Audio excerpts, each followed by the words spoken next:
Right there, like that's the essence of our team right there. Like that man will make me believe something I never even thought of. Like Anthony Joshua, really? And it'll make perfect sense to him. So we'll see. Andre Ward, a Hall of Famer and one of boxing's sharpest minds, is sounding the alarm. He has seen the leaked footage from Anthony Joshua's latest camp, and his message to Jake Paul is chillingly simple. Joshua looks faster, stronger, and more vicious than we've ever seen, treating this camp like a war, not a crossover event. This isn't just a warning, it's a reality check, and Ward believes Jake Paul might be walking into a massacre he can't escape. I'm an old man now.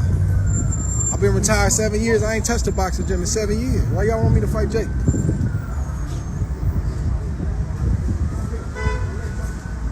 Gotta say my name though. I can't even entertain it. You gotta say my name. Ain't nobody said my name in 7 years. There's a reason for that. You gotta say my name. We might be able to talk about it. Maybe something I can think about, but it's time that bro start, you know, he gotta fight somebody that's a real threat, because we know he can sell. We know all of that. But what he's after is legitimacy. He's trying to legitimize himself. And Canelo don't take that fight, which he said he wasn't gonna do it, man. You gotta fight somebody that's gonna give you some clout. The leaked footage reveals a massive shift in Joshua's preparation that should legitimately worry Paul's camp. AJ has ditched his usual comfortable surroundings in the UK and isolated himself in Spain. But here is the twist. He is reportedly working with members of Alexander Usyk's team.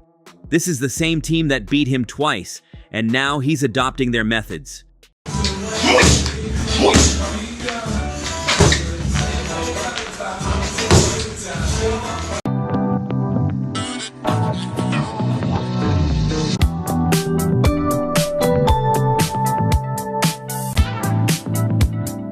Last one to round off on Anthony Joshua, someone you worked with previously, the Jake Paul fight. What do you make of seeing that?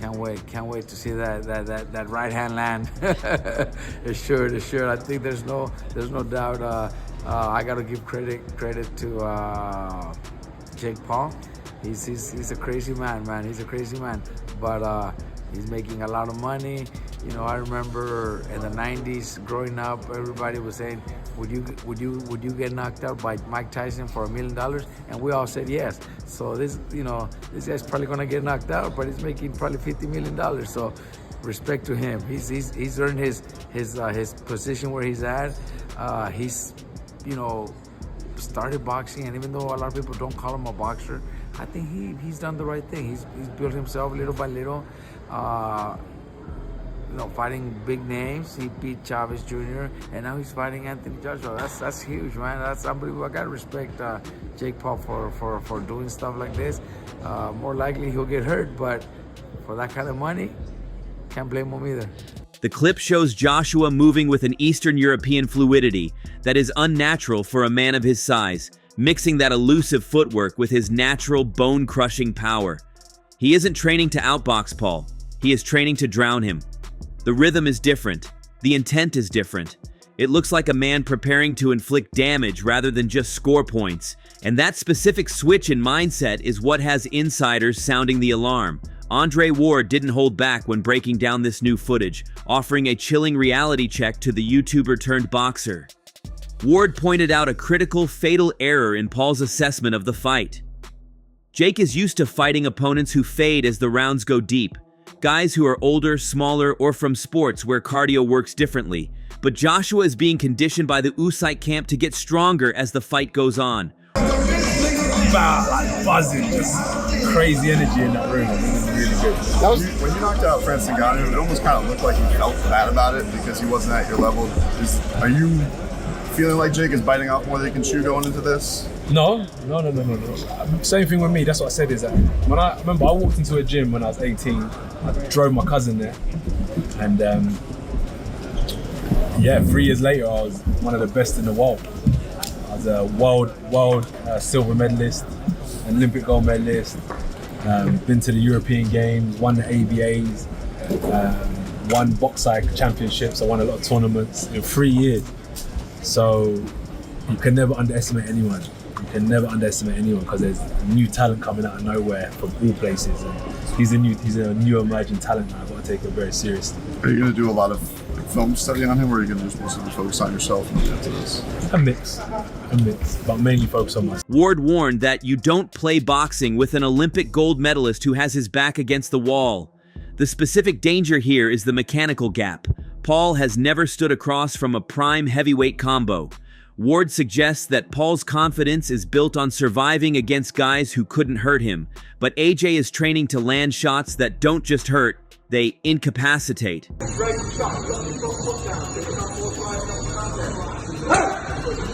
While Joshua is in isolation, turning himself into a weapon, Jake Paul seems to be living in a completely different reality, one that many fans are calling delusional. In a move that backfired almost instantly, Paul tried to frame this fight using an NBA analogy, calling Anthony Joshua LeBron James and referring to himself as Austin Reeves. While Paul is making memes, Joshua was quoted at a press event saying explicitly, "I'm going to break his face," and "I'm going to stomp all over him." The contrast between Paul's playful marketing and Joshua's violent promises is jarring. My question to both men is, who has more pressure on them going into this fight?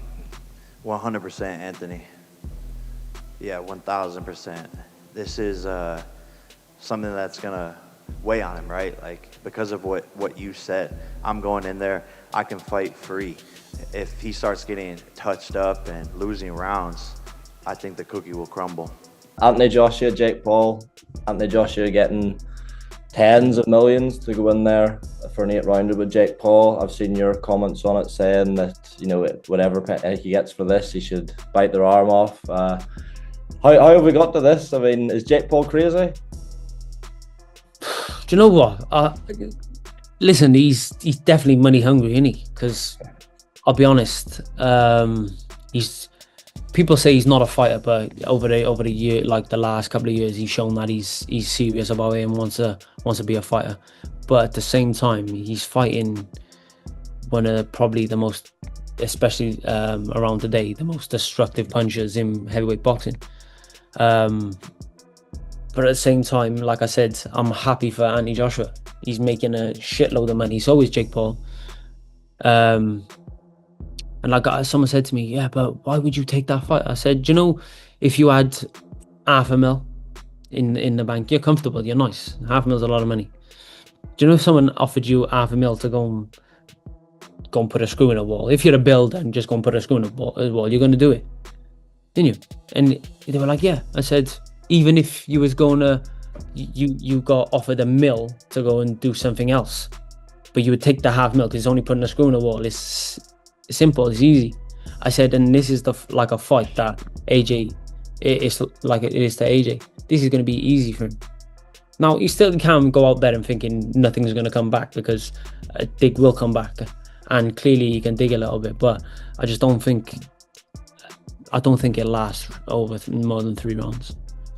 Yeah, that's a lot of speculation sort of on how Anthony Joshua will approach this, or sort of determine how long it lasts. Like, will he carry Jake for a few rounds? Will he go over and blow him out in a minute? You've known AJ for a long time. What do you think? How do you think he'll approach this? I think he'll just go out there and try and wipe the flow of him from the first bell. And to be honest, I hope he do. Even Joe Rogan, who has often praised Jake Paul's work ethic and improvement, couldn't hide his shock when viewing the new pad work. Rogan described the sound of Joshua's punches as gunshots, noting that the audio alone is enough to terrify a normal human being. Rogan emphasized that while Paul has heavy hands, Joshua is a completely different specimen. There is a density to a natural heavyweight that you cannot replicate in a few years of training. Rogan's concern wasn't about who wins or loses, it was a genuine warning about physical preservation. He noted that if Paul gets caught clean by the version of AJ seen in that leaked clip, it won't just be a knockout loss, it could be a serious health hazard. Yeah, that's nothing. And there's some sort of a rehydration clause. Listen, kids, it ain't gonna matter. You know, there's not a chance that Anthony Joshua is not going to just lose the weight beforehand. He's not going to come in drained. What he's going to do is just do extra cardio, and that's just going to make him more dangerous. He's going to be terrifying, and he's going to have a lot to prove. He's going to be very angry that Jake Paul wants to fight him. Very upset that this YouTuber who's fought Tommy Fury, who's a legit boxer, and, you know, a couple other guys that were legit boxers. That's it. Like everyone else he's fought Ben Askren, who's really a wrestler. You know, he fought Tyron Woodley, who was an elite MMA fighter, but, you know, not an elite boxer. He fought Nate Robinson, who was a basketball player. At least he's fought these guys. He fought Anderson Silva, and he dropped Anderson Silva. And Anderson Silva was a really good striker, but also in his 40s, you know, different time. It's, you know, not the same guy he used to be. This is a 34-year-old Anthony Joshua. This is a terrifying human being. Terrifying. Critics are pointing to the contract's weight clause as the only thing saving Paul, but that might actually be a trap in disguise. The fight stipulates that Joshua cannot weigh more than 245 pounds. On paper, this sounds like it levels the playing field, keeping Joshua from coming in too heavy. However, boxing purists know that a drained Joshua is often a faster Joshua. By forcing him to trim down, Paul's team may have inadvertently created a faster, more agile monster who can close the distance before Paul can even react. You told Nikisa that he was weighing 290 when you were negotiating. What impact did that have? Did you feel like they would have gone even lower if they knew he was weighing 265? No, I mean, I don't think that when you're negotiating on a weight, there's not one promoter in the world that would tell the truth about what the weight of the fighter was. And Nikisa knows that anyway. So it wasn't like we were being clever, but they wanted him to come to 240. And it's just, you know, don't forget, AJ's never made weight before. So all of a sudden, he's tried, you know, he'd been in camp for, I don't know, 2 or 3 weeks, and he's probably sitting at, I don't know, 260, 265, and it's like, you got to make 245. It's 20 pounds. So to the brain, it's a lot, but actually, when you're not making weight and you're full of water and you're not even training properly, his weight's perfect now. So yeah, I can't even tell you that, you know, the weight clause and all of this is going to be an issue. It's something we have to keep our eye on. But I think AJ feels great. I think actually the lighter AJ is, the better he is. Some claim Joshua is just cashing out for a reported $92 million payday, but the footage suggests otherwise. If he was just there for the money, he wouldn't be punishing himself in a Spanish training camp with the most grueling conditioning coaches in the sport. I don't know what to say. I'm confident in myself. Like, I'm not focusing on him. I just know what I can do, and I can't wait to show it. I'm not going to crumble. I'm solid. I've been through wars, and I'm still standing super strong. I align myself with some of the greatest coaches and greatest fighters in the world because I have that hunger, that desire. Every time I've been knocked down or been in trouble when I was younger, came back 3 years later, got to the Olympics. Get in trouble again before the Olympics, 3 years later, become world champion after 16 fights. Win all the belts, get beat by Ruiz, come back and unify the division for the second time. It's just constantly drives my focus and my hunger to get better. So I'm going to be a tough man to break down 100% come December 19th because I've been building myself over the last year. I ain't been sitting back. I've been working. There is also a massive legacy risk that makes Joshua infinitely more dangerous. This is a lose-lose situation for his reputation unless he destroys Paul completely. If he wins by decision, the world will say he struggled against a YouTuber. If he loses, his career is effectively over, and he becomes a punchline forever. That kind of pressure creates a diamond-hard focus. Andre Ward believes this pressure has flipped a switch in Joshua, making him fight not for a title, but for his dignity. A man fighting for his dignity is far more dangerous than a man fighting for a belt. Joshua knows he cannot just win, he has to make a statement, and that means he is likely looking for a highlight reel finish in the very first round. This is what I'm going to say. I don't want to focus on it being like about Jake. Oh, Jake's small, so that makes me confident. Jake's this, so that makes me confident. I'm just focused on myself. I'm confident in myself. Jake could be 10 foot. I'm confident in myself. That's what I'm saying. It's not about how he is. I just really like, I've got a good team. I've been through ups and downs. I'm stood the test of time. I'm passionate. I'm hungry, and I'm still here ready to fight my heart out. So I'm confident in that. And that's where my heart is. Not only from the UK, but from Watford too. Hello. Last 6 opponents: Usyk, Jermaine Franklin, Daniel Dubois, Francis Ngannou. Which of those would, after one, which of those would Jake Paul beat? Do you think? Maybe Ngannou. That's a fight that we might see in the future. That's a good question. I swear to you, I was quite asking myself that yesterday. Some of the fighters that I fought, I wonder how they'll get on with Jake. That's a good question for your followers. How would some of the fighters that I fought get on with Jake? Interestingly, Andre Ward's warning might have a secondary layer of motivation. In the midst of analyzing the danger, Ward dropped a bombshell of his own, admitting he would come out of retirement to fight the winner, specifically Joshua, at Wembley Stadium. It adds a strange layer of irony to the whole situation. Ward claims he sees holes in AJ's game that he could exploit, yet he's warning Paul that he specifically can't. However, heavyweight Andy Ruiz quickly shut that narrative down, stating that Jake Paul actually stands a better chance than Ward simply due to size. It's a chaotic mix of voices, but they all agree on one thing: someone is getting hurt on December 19th. The last thing I've got to ask you about, Fraser, Anthony Joshua, Jake Paul, you know Anthony well. The speculation is all over what way is AJ going to approach this. Is he going to play with him? Is he go in there and potentially really hurt Jake Paul? What do you think? I think he's going to smash him, you know. I just got a feeling that he's going to go in there and just pitbull chihuahua situation and finish him. How dangerous would that be for Jake? Dangerous, but these lot want to get paid loads of money. You know, this is what is part and parcel that comes with it. The nature of the beast. Look what happened to me. And I'm a fighter, and that can happen, and it's painful, mate. It hurts. As long as he don't die, or he's not physically mashed up for the rest of his life, he might be all right because you're gonna earn a lot of money. Would you take getting chinned for X amount and no further repercussions? Probably. What I'm interested in is the ref. The referee's got such pressure. What's the referee going to do? Surely the referee's going to be, as soon as he lands one, the referee's going to be in there. Is the ref being told before the fight, look, you got to let it go?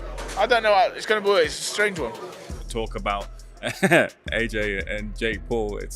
I was over in Las Vegas and I was speaking to some of the American media, and they said to me that they felt that Anthony Joshua was chinny, and they felt like if Jake Paul landed on Anthony Joshua, it'd be nights out. I had to come in and step in and say, look, you know what, I'm a journalist, I'm non-biased, but I've got to fly the flag for the Brits at least because AJ isn't chinny, and it's going to take a lot for Jake Paul to land it. How do you read that fight if it does indeed happen? Catastrophe, man. I just don't see the fight. I don't know, it doesn't need to happen, but he probably doesn't listen to the journalists, AJ, because there would be no point in listening to them. You know, you asked the same question about journalists, and they're saying certain things about my fight. It's not really listening to it, if I'm honest. You know, they're gonna say he's chinny, isn't it? I mean, that's one of the things that people say about AJ, but yeah, he still gets the job done, doesn't he? He's only lost good fighters. What a catastrophe. Oh my guy's 2-time heavyweight champion of the world, fighting someone that made their pro debut at light heavyweight. Obviously, Jake Paul, big up to Jake. But as we inch closer to fight night, the narrative has shifted from a fun spectacle to something much darker. Anthony Joshua, Jake Paul, you know Anthony well. The speculation is all over what way is AJ going to approach this. Is he going to play with him? Is he go in there and potentially really hurt Jake Paul? What do you think? I think he's going to smash him, you know. I just got a feeling that he's going to go in there and just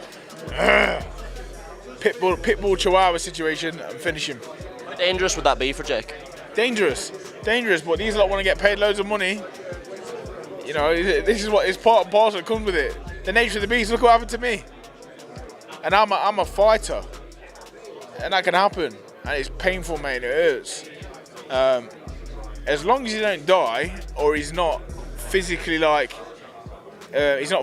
mashed up for the rest of his life, he might be all right because you're gonna earn a lot of money. Would you take getting chinned for X amount and no further repercussions? Probably. What I'm interested in is the ref. The referee's got such pressure. What's the referee going to do? Surely the referee's going to be, as soon as he lands one, the referee's going to be in there. Is the ref being told before the fight, look, you got to let it go? I don't know how it's going to be. It's a strange one.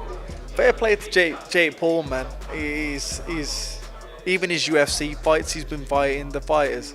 They're ex-champions, so that's a decent category. He went to Gervonta Davis, active fighter, world champion, good fighter. Then he's gone to this big, massive AJ. Fair play to him. I think what he's doing is crazy, but it's good for the sport. And hopefully there's some rule where they don't get hit too hard, because if it's anything like that Ngannou one, it could be dangerous. I saw Nikisa, Jake's manager promoter, kind of mentioned that when they faced off, You see Jake looking at AJ's chest. Apparently he wanted to motorboat AJ initially. I just want your thoughts on what goes through Jake's mindset to do something like that. I saw that, but what's he looking at his chest for? But I thought he was just like trying to size him up, but thank God he didn't motorboat. That'd have been the strangest. Jake Paul is banking everything on the idea that Joshua has a weak chin and is mentally fragile. He is betting his life on a well-timed overhand right. But if that leaked footage is real, and if Andre Ward's analysis holds true, Paul isn't facing the broken man he thinks he is.